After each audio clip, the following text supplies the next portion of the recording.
Goblet Patrick squat. So we're gonna need a few bits and pieces for this. The foam roller, ideally if you have access to any type of heel wedge would be terrific, and we face them around the other way so we've got the high end away from us and just a weight to hold in your goblet position. Foam roller is going to go behind the small of your back. We're going to walk the feet out. Effectively the distance that we want these heel wedges is in a position where we feel as if we can get very heavy through our heels while still maintaining a good contact with our forefoot. We're going to do a couple of reps first without our weight, just to work on creating some of the sensations that we're looking for. So in this top position, I've got a very heavy pressure through my heel, and my intent through this squat is to maintain that heavy pressure for as long as I can through the duration of it. And in fact, when I start to feel that I shift away from that, that'll sort of determine the depth that I'm working towards.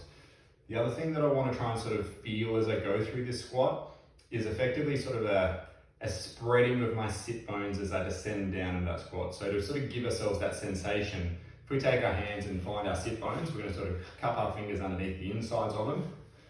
And as we descend down, we're going to try and sort of impart a bit of a stretching feeling on those to sort of encourage the sensation that we're looking for. And if nothing else, to sort of track the behavior that's happening. So if we sort of feel that they're pulling in, then there may be some other things that we need to do to try and, prior to this exercise to achieve the sensations that we're looking for in this.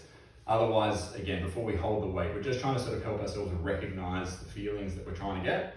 So heavy through the heels, I'm creating this spreading motion with my sit bones, and I'm going to descend down. I want my bum to go straight down towards the ground. So I don't want my bum to tuck under at all.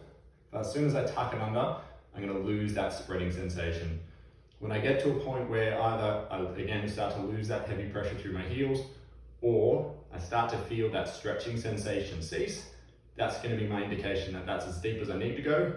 I'm going to try and keep that pressure through the heels as I drive back up. The goblet position itself, you can hold on to a weight. You can hold it in any number of ways.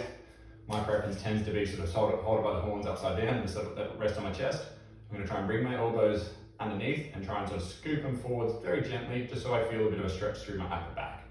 And I'm going to try and hold on to that stretch on my upper back whilst I descend down now. Again, still looking for a heavy pressure through my heels, looking to try and sort of feel that heavy stretch between my sit bones, maintain that stretch through my upper back.